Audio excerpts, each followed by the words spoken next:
Maging akin ka lamang. Isang akda mula sa panulat ni Miss Honey Hearts. Ang 12 kabanata.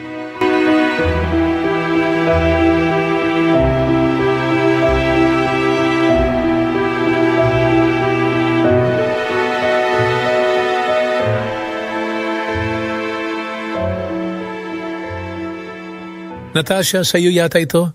Ani Kuya Xander nang pumasok sa opisina ko dito sa Win for Apparel. Inilapag niya ang basag na relo sa table na binigay sa akin ni Chance noon. Nagulat ako't nanlumo nang hinawakan at kinuha ito. Basag ang salamin, sira, at hindi na talaga gumagana. Hindi na magagamit pa. Sayang naman. Nakita kong suot-suot mo yan noon kaya alam kong sa'yo yan. Nag-angat ako ng tingin sa kapatid ko. San mo to nakuha, kuya? Ba't basag-basag at sira na to? Nakita ko yan sa may tabi ng fountain ng hotel nung birthday mo. Basag at sira-sira na yan ang makita ko. Pinulot ko lang dahil alam ko talagang sa'yo yan. Sa huling pagkakaalala ko, nilapag ito ni Leven ng hubarin sa palapulsuhan ko para palitan ng bagong relos na regalo ng huli at tuluyan ko nang nakalimutan nang magpasya kaming lumabas. Sa pagkakaalam ko, naroon lang ito sa table na pinag-iwanan namin ni Leven kaya paanong napunta ito doon sa fountain at basag-basag na? Bakit sinira? Actually, nung isang araw ko pa sana gustong ibigay yan sa'yo kaya lang parati kong nakakalimutan kaya dinala ko na ngayong araw dito mismo sa opisina mo. Nang hindi na kita naabutan kanina sa bahay. Paliwanag ni Kuya Xander. It's been 3 days now since the night of my birthday. At hindi ko man lang naalala ang pag-iwan ko dito sa relos na binigay sa akin ni Chance. Malungkot na tinanguhan ko ang kapatid ko. Nakukonsensya at nagigilty ako dahil hindi ko nagawang pahalagahan ang isang bagay na naibigay ng isang napakabait na kaibigan. Salamat, Kuya Xander. Tumango si Kuya. Walang anuman. Nga pala, ba't kaya basag at nasira na yan? Yan din ang katanungang hindi ko alam ang sagot. Hindi ko din alam, Kuya. Kung sino man ang nakakuha nito noong gabi ng party ko sa table na pinag-iwanan ko, sana ipinagtanong na lang kung sinong may-ari para nasa uli pa at hindi itong binasag ni at sinira. Sayang, mukha pa namang mamahalin yan. Saan mo ba nabili? Hindi lang mukha, talagang mamahalin. Made in France pa eh. Hindi ko to binili, Kuya. Binigay ito ng isang kaibigan sa akin. Tumaas ang kilay ng kapatid ko at tumango. Oh? Okay, ang galante pala ng kaibigan mong yan. Hindi na rin nagtagal si Kuya Xander dahil yun lang naman ang rason ng pagpunta niya rito sa opisina ko, ang isauli ang nasirang relos ko. Lumabas din naman kaagad siya. Tinitigan ko ang relong basag na bigay ni Chance. Pakiramdam ko tuloy ang laking kasalanan ng nagawa ko sa kaibigan ko. Tiningnan ko ang kasalukuyang relos na suot. Ang regalo sa akin ni Leven. Parehong halatang mamahalin ang relos na bigay ng dalawa, pero sa totoo lang, aaminin kong mas maganda at mas bagay sa kamay ko ang ibinigay ni Chance. Yun nga lang mas lamang lang ng sentimental value ang binigay ni Leven kasi mahal ko yung tao. Don't get me wrong, they're both important and have value on me. Chance as a close friend and yeah, Leven as my loved one who has special place in my heart. Abala ako sa pag-iisip ng sumabad bigla ang cellphone kong tumunog. Nag-message si Chance sa messenger at hindi ko alam kung ba't biglang kumalabog ang puso ko. Marahil dahil nagigilty ako kasi may kasalanan ako sa kanya. Hey Natasha, how are you doing? Nireplyan ko kagad. I'm doing good, Chance. Ikaw? Same. Hindi ko na alam kung anong susunod na sasabihin. Kung aaminin ko bang basag at sira na ang relong ibinigay niya dahil sa hindi ko rin malamang kadahilanan. I was about to open this thing to him when suddenly, he chatted again. Nat, can I invite you for a lunch with me this afternoon? Please? Matagal bago ako nakapag-isip. Marami pa akong gagawin at tatapusing mga papeles dito sa opisina regarding with this company's business matters, kaya ayoko na sanang lumabas at kumain sa malayo para makabalik kaagad dito at matapos ang mga dapat kong gawain. But right now, I think I can't say no to Chance since may kasalanan pa ako sa kanya. Magre-reply na sana ako para sabihin sa kanyang sige pumapayag na ako nang bigla namang nag-pop up din ang chat icon ni Eden, indikasyong may bagong mensahe sa akin ang kaibigan ko. Have you already seen Farah's newest post? Napakunot noo ako. Bakit? Ano bang pakialam ko sa babaeng yon na dapat araw-araw at gabi-gabi akong updated sa kung anong ipopost nun? I was about to reply to Eden when she chats another message. Guess not yet. You must see it. Dala ng curiosity ko. Tiningnan ko nga ang profile ni Farah sa Instagram. Sabi ni Eden, must see daw tingnan natin.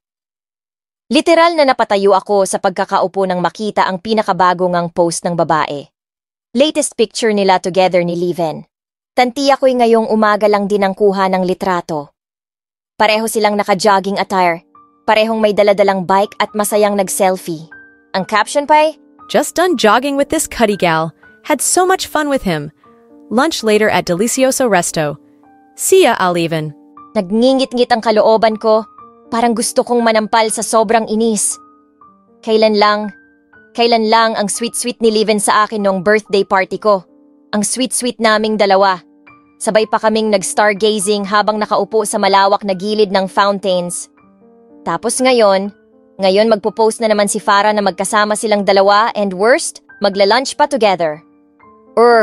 Sapu-sapu ang ulo ko habang nakatukod ang isang kamay sa table. Nireplayan ko na si Chance. Yes, Chance. Why not? 11 a.m. at Delicioso Restaurant. Mabilis siyang nakapag-chat ulit. Sure. Want me to fetch you on Win for apparel later? Hindi na, Chance. I'll bring my car and go by myself. Salamat. Sige, see you. Sapo-sapo ko pa rin ang ulo ko. Pakiramdam ko'y magkaka-high blood ako. Can't Farah keep her distance with Leven? Mag-ex na lang ang dalawa. Mag-ex na lang sila kaya bakit kailangan pa ring magkita at lumabas palagi tulad ng dati? I am so disgusted and so disappointed. I hate this. Tumunog muli ang messenger at may chat ulit si Chance. Je t'aime, Natasha Winfour. Frustrated kong itinapon ng basta na lang ang cellphone ko sa malambot kong swivel chair. Blah blah blah, whatever, Chance. Sirang-sira na ang mood ko ngayong umaga. Kaya wala akong panahong intindihin pa ang pinagsasabi ng kaibigan ko sa lengguwahe niyang hindi ko naman maintindihan. Tamang-tamang 11:00 akong umalis ng opisina para pumunta na sa restaurant kung saan magkikita kami ni Chance na paniguradong naroon din sina Leven at Farah. Natasha! Marahang kinaway ni Chance ang kamay pagkapasok ko pa lang sa sliding door. Nakuha kaagad nito ang atensyon ko. Pinilit kong ngumiti kahit pakiramdam ko hindi ko talaga kayang ngumiti ngayon. Buti nandito ka na. Please take a seat.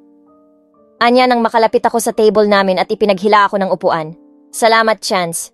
Ilang sandali pa ang nagdaan na hindi pa rin dumarating ang order namin pero dumating din sa wakas ang mga taong hinihintay kong dumating.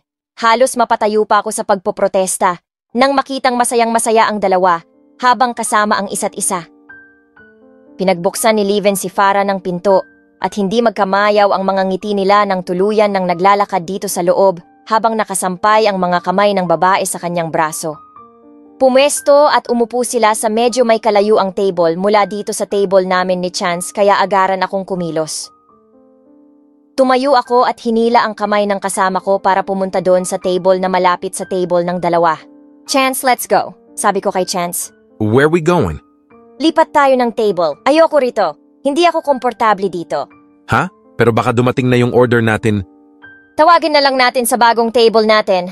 Makikita din naman natin mamaya kapag hinatid na dito. Wala rin siyang nagawa kundi magpati-anod. Dali-dali ko siyang hinila at naglakad palapit sa table katabi ng kina Leven. Leven! Farah! Kunwaring super welcoming kumbati sa dalawa. They were both surprised. Natasha, hi. Natutuwang ani Leven. I never thought nakakain din kayo dito ngayong araw. Never thought na magkikita-kita tayo rito. Tumawa ako sa kasarkastikuhan. Buti na lang at nakita namin kayo. Nakangiti lang ang dalawa. Naalala ko naman si Chance na nasa likod ko kaya hinila ko ito palapit sa kanila at kinapitan sa braso para ipakilala. Anyways, this is Chance. Nagkakilala na kayo nun sa party, Lev. And Chance, this is Leven and his ex-girlfriend, Farah. Diniinan ko ang huling sinabi para tagos at sampal sa katotohanan. Chance humbly offered his hand to both Leven and Farah. Napangisi pa ako ng may nakakalokang naisip. Ang gwapo niya, di ba, Farah? Nakangiti at walang pagtutol namang sumang-ayon ang babae. Oh naman. Isn't she so beautiful, Chance? Ba't hindi ko kaya paglapitin tong dalawa? Para akin na si Leven at para may love life na rin ang friendship kong si Chance. Kaya lang naisip ko, Chance doesn't deserve a bitch. He deserves a girl who is a lot better than that of Farah. She is. Chance answered plainly, then stared at me. But you are more beautiful in my eyes, Natasha. Napao ako sa kanyang sinabi at literal na natawa. I mean, I know, right? Kitang-kita ko naman ang pagkabigla at labis na disgusto sa pagkapahiya ng babae sa sinabi ng kaibigan ko. I sweetly tapped Chance's arms and laughed naughtily. Yeah, I know, baby. But I think you and Farah should go on a date some other day. Alam mo na kasi, di ba single ka naman ngayon tapos single din naman siya? I'm sure you'll enjoy each other's company. Hindi sumagot si Chance, seryoso lamang na nakatitig sa akin. Farah then laughed like I threw the funniest joke of the day. Seriously? No thanks, Natasha. May iba na akong gusto. Ngisi niya sabay parang ahas na kumalabit sa braso ni Livin. Ah, ganun ba? Sige, enjoy your seat here kasi I'm sure mag-e-enjoy din ako sa lunch ko with Chance. Nakangiti ngunit nagdadabog kong sinabi. Nilingon ko si Livin at tulad ni Farah, ay ang ganda lang din ng ngiti nito na dala pa nito magmula pa kanina nang pumasok sila dito sa resto. Inis na inis ako nang maupo kami ni Chance sa table katabi lang ng kina Livin. It's failed. I failed making Farah to like and have an eye for Chance, and I think I also failed making Livin jealous. Parang wala lang dito na may kasama akong iba na si Chance ang kasama ko imbes na siya. He has no reaction at all but still that plain simple smile. Nakakainis.